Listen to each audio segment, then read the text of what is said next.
So I have a question for you. Why is it that as humans, we run from adversity? Research says that human behavior is driven by one of two things: trying to seek pleasure or trying to avoid pain. And when I think about that and how it applies to my life, the truth of the matter is most of my decisions that determine my outcome are driven by one of the two things: trying to seek pleasure or trying to avoid pain. But let me ask you a question. Why do we want to avoid pain at all costs? For most people, our entire focus is on how we can be comfortable. And the truth is, we will find that comfort that we seek and desire so much, but what we won't find is growth. When I think about my own life experiences, I've had moments where I've been extremely comfortable and things have been extremely stable and fun and predictable and familiar, and most importantly, safe. Safe because they're comfortable and familiar. But then when life throws things our way and we fall on our face and things happen, I no longer feel that comfort that I desire. And then I start to make actions and choices that help me avoid that transition and that pain and that tension and that adversity, because ultimately it's not what I want.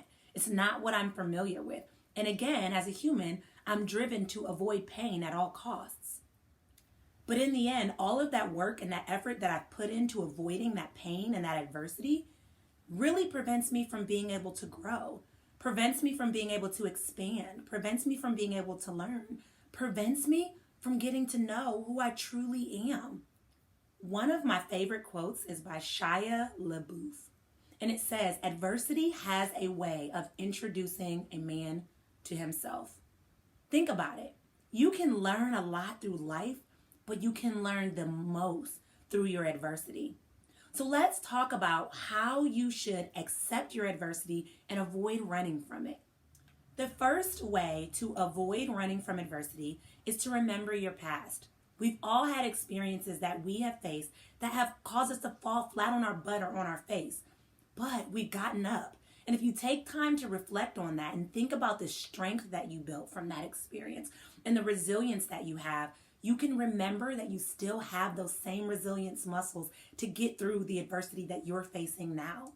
The second way to avoid running from adversity is to allow yourself to learn from it.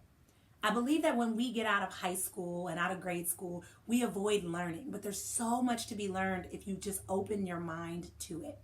But even more importantly, there's so much to be learned when we fall on our face or we fall on our butt or we fail or things don't work out the way that we wanted them to. If you shut yourself off to it, you'll miss the opportunities and the chances to learn that could truly change your life. So now I challenge you to take a moment and to reflect on the adversity that you're going through currently. What is it that you can learn and gauge from this, and how can it change your life? What skills did you build the last time that you went through adversity, and how can you implement them in your current circumstances? Comment below and let me know. Make sure you hit like and subscribe and share. Share with someone that you know is going through a difficult time that needs that extra encouragement and motivation to push through. I'll talk to you guys later.